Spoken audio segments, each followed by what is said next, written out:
Hey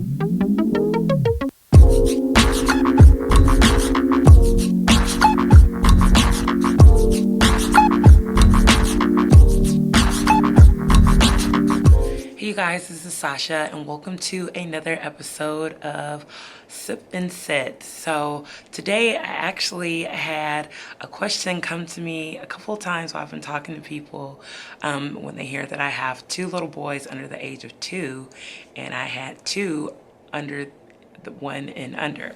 And so I know there are people that I follow and people who follow me that have had kids close together, and I just kind of want to weigh in my opinion. So if you're interested in watching, please stay tuned. So yeah, you guys, I think after being a mom close in age with my kids and having these back-to-back pregnancies, I just have a different perspective. When I first found out I was pregnant with Caleb, it was confirmed on Josiah's first birthday, and if you haven't watched that video, I will link it in the iCards above. I always find it fascinating how we find out about life and we are just so ecstatic, and then when the reality hits in, like, oh my God, I'm pregnant again, we kind of changed just a little bit. And so I was very nervous about, could I wholeheartedly give my time and attention to Josiah as well as caring for this new baby that's forming inside of me, and definitely when they come into this world. So I would definitely say balance. Balance was key to creating a good atmosphere for a new baby entering in this world, for me as the mom, for my husband, and definitely for Josiah, who at the time was only 19 months when Caleb was born. For me, it was very, very, very, very difficult with breastfeeding and having this little toddler that depended on me, had just stopped nursing, a little bit shy of his first birthday when I found out I was pregnant. And I could tell that he was the one that wanted to nurse. And there's a difference with breastfed babies and not breastfed. I feel like breastfed babies are very clingy to their moms, and I could be wrong. Weigh in down below if your breastfed baby, if you breastfeed, was clingy, but mine, both of them definitely were, particularly Josiah. So as I was pregnant and we couldn't do certain things and he couldn't just jump on me, I think it did change the atmosphere a little bit. So creating different things that we can do to replace what we couldn't do at the time while I was pregnant was really important, which is why I say balance is really important. I do think that because Josiah was growing and developing and going into the 2-year-old area while Caleb was still small was also a little bit difficult, because you've got to make sure that both kids feel secure. So I would say balance is number 1, and your child feeling secure is second. Secure that you love them and that the love is conditional no matter what, and that you're able to keep your sanity as the adult. So I want to feel secure that, we have those bad parent feelings, bad mom, I'm not doing enough, I can't get to both kids at one time. These are real things that occurred with me. I remember one time sitting in the bed and nursing Caleb, and Josiah wanted to be rocked to sleep, and I was just in tears. I'm trying to hold one baby and rock him to sleep, nurse the other one. He's coming unlatched because he just wants my attention, and the other one's screaming because he wants my attention.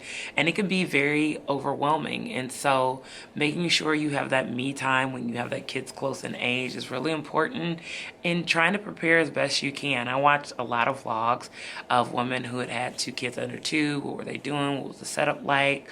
What was the room? I do think when they're the same gender, I am a huge fan of them sharing a room, because you don't have to split the space in terms of, I don't have to be in one room with one kid and then another. So that was very comforting. And so I guess in the earlier years when Caleb was first born, it was a little bit harder. But as they both got bigger, especially when Caleb started crawling and sitting up and getting those independent fillers, you know, from the stages where they're able to sit up, where they're able to try feeding themselves and things like that. It really helped because it allowed Josiah to be a partner with me. He was a great little helper, and he had someone that he could teach, and it really started homing in on some of the skills we had been working on, sharing, understanding, not getting frustrated when baby's crying and then you start crying, but really taking that role and ownership as a big brother. I think really declaring you are the big boy was huge for Josiah's ego. And even now, as they're bigger and both walking, Josiah spends a lot of time trying to teach Caleb and get him to repeat words and do the educational instruction that he's doing at home. And it's just really nice to see that interaction. So even though it was really rough at the beginning with them being so close in age, it's definitely proven to have a lot of benefits as they've gotten older, because they're really close. Yes, they're brothers, but you can see like a little friendship forming. You know, come on, Caleb, watch TV with me, and I'm going to sleep in my own bed, which was a huge deal. If you've been following me for a while, you know, Josiah, up until like past 2.5 years old, was still in our bed every single night. We could not get him to sleep more than a couple hours. This last month, as a big brother, he's been sleeping in that bed every night to make sure Caleb was okay, and I think that it's phenomenal. It's a shift in him, understanding that he's getting older and that someone's looking up to him like he looks up to us. So it's been very nice. Would I purposely have kids that close again? Never. I just need to make sure that I state that. I know this is like I said, it's a sip and sit. So this is definitely a conversation. I would never purposely have kids that close in age because it was very taxing. The boys do stay at home with us. I think if their ages would have been broader, daycare and things like that would have been easier. But it was just so overwhelming that we had to try to regroup and make some decisions that we're still dealing with now. And I'll have another video on that. Just sending a kid to school versus, or daycare versus keeping them at home. There's so many decisions that are made. And because they're so close in age, it's not like you can do for one and not the other. You think about the linearity of what's going to happen. Especially me as an educator, I definitely think about what is the overall impact? Is it going to be positive? Is it going to be negative? And not just for the children, for me and my husband as well. And financially, kids are expensive. Let's just not even lie about that. By the way, this is my lemonade with electrolytes. But yeah, kids are very expensive. And unless you've got a bank full of money, we're still paying on Caleb's hospital bill. It's just on a fixed income. I don't mind sharing that because I feel like we as parents need to talk about that there's a financial obligation. And unless you are cutting a super amount of costs, there will always be some kind of financial obligation. If you're raising them at home, there's food, there's school supplies, there's things like that. I am working on building a homeschooling video, but that's a whole different separate thing for another day. But I mean, there's just things that you've got to figure out what works. And that's why I said balance was my number one, because it's not just balancing here in the news you're pregnant, balancing having them both.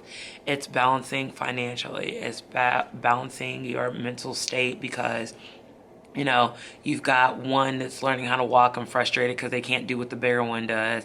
And then, you know, the baby can poop in the diaper, but the kid potty training can't. And so sometimes we have isolated meltdowns. Sometimes we have dual meltdowns. Sometimes mommy's having a meltdown. And so we're all just falling apart at the seams. But that balance is huge, making sure everybody has their space to feel how they need to feel. And know that they're loved. Like, I cannot stress that. And that they're separate beings. Like, Josiah is one person, Caleb is another person. They're not the same. Sometimes I see people when their kids are closer in age try to raise them like they're twins, and they're not. And even if they were twins, they're still two separate individuals with separate personalities, with things one likes and the other one likes, even down to food, picky eaters and non-picky eaters. So, again, the whole topic of 202 is just one that I want to talk about because I know some of you have had loss. Some of you do have kids close in age, and when you're able to have kids, people want kids back to back. But it's definitely more than a notion. I love my boys. I would not take anything for them, but some days are just really difficult. And you know, you don't have a lot of me time and someone's always barging in the bathroom. But that could be the case if they were 1 and 1 was 10. Everybody's got needs. So I don't really think that there's too much of a difference. I just think it's all about planning and creating that balance and that security for yourself to feel like you're able to do it. Because I believe that it's 10% ability out the gate and 90% your motivation on can you do it. Like, I'm so encouraged that I can be an awesome mom. Yeah, I know I have mom fails, but I'm more encouraged that I'm doing more good for them than bad. So I just keep going and I keep trucking and pushing like a little train. I think I can. I might be messing up, but I'm gonna try to get it together. So anyway, I don't want to ramble. We've been talking for a little bit. Please weigh in down below if you have kids that are close in age, that are farther in age. Did you feel like that was good, bad? It's no right or wrong. I tell people this all the time. There's no right way and there's no wrong way. It's just your way. And most importantly, it's God's way. Because I had no control when these kids were coming. I mean, there was some, but I didn't know I was going to get pregnant at that time, and it just happened, and we dealt with it, and I love them to pieces. So I hope you guys enjoyed this video. I do like the sip and sits just to have a little conversation with you, see how you're doing. If there's any kind of ideas you'd like for future sip and sits, I have some ideas, but please, please, please feel free to leave them in the comments down below. That way we can get the discussion going. Moms unite, dads unite if you're watching, whoever, kids, what do we want to talk about? So as always, I hope you have a wonderful and blessed day, and I'll see you in the next video. Bye.